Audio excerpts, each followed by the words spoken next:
মঙ্গলবার সকালে প্রতাপগড় ঘোষপাড়া এলাকার বঙ্গেশ্বর নদী থেকে উদ্ধার হলো এক অজ্ঞাত পরিচয় ব্যক্তির পচা গলা মৃতদেহ।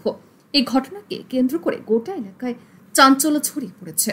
ঘটনার বিবরণে এলাকার এক বাসিন্দা জানান, আজ সকালে আচমকাই গোটা এলাকায় দুর্গন্ধ ছড়িয়ে পড়ে। দুর্গন্ধের উৎসস্থল খোঁজাখুঁজি শুরু করলে এলাকার কয়েকজন যুবক দেখতে পায় বঙ্গেশ্বর নদীর পাশে একটি পচা গলা মৃতদেহ পড়ে রয়েছে। ঘটনাটি প্রত্যক্ষ করার সাথে সাথে তারা পুলিশকে খবর দিলে পুলিশ ঘটনাস্থলে ছুটে আসে। মৃতদেহটি ক্ষতবিক্ষত অবস্থায় উদ্ধার হয়। মৃত ব্যক্তির হাত পায়ের বিভিন্ন অংশ শরীর থেকে আলাদা অবস্থায় রয়েছে। এলাকাবাসীদের বক্তব্য অনুসারে গতকাল রাতেও এলাকার যুবকেরা এই জায়গায় দাঁড়িয়ে আড্ডা দিয়েছিল, কিন্তু কেউ কোনো গন্ধ পায়নি। কিন্তু আজ সকাল হতে তীব্র দুর্গন্ধ ছড়িয়ে পড়ে গোটা এলাকায়।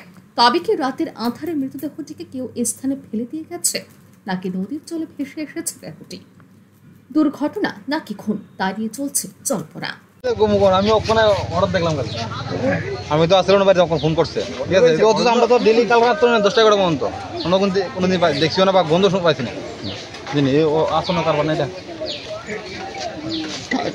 পরিচিত কি দেখতে কালকে তো আমরা না আসলাম, রাত্রে 11টার মধ্যে না আসলাম, তো গন্ধ তো পাই না। আমরা ডেলি আপনার কথা আমরা বাড়িতে ফার্ম নেই, ঠিক আছে, এটা আমরা পার হই।